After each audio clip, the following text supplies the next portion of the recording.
मित्रांनो, होळीच्या खूप खूप शुभेच्छा तुम्हाला माझ्याकडून आणि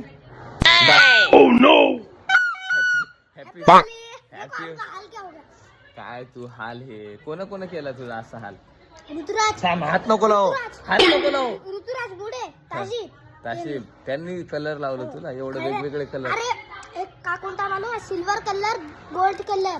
सिल्वर कलर, गोल्ड कलर असं रंग निघून गेलं, पटकन निघलं ते. पटकन निघलं. पण आता हे बाकीचे निघत नाही ना. निघते ना, गरम पाणी साबण घ्यायचं. गुलाल काय लावला? आकामध्ये गुलाल टाकायचं. अक्कामध्ये गुलाल केला आमचा. कुठं केला गुलाल? नाही बाई तू. नको नको नाटक नको. एमला जायचं आहे, कामावर चाललो मी, ऑफिस मध्ये जायचं आहे. हो ना, शाळेत जायचं मला नको लाव फक्त. चल शाळेमध्ये खेळायला. हॅपी होली म्हणून दे सगळं. Happy Holy. माझी स्टिक अशी आहे. Happy Holy. तुझी त्याची ट्रिक आहे ती. ठीक आहे, चला हॅपी होली सगळ्यांना.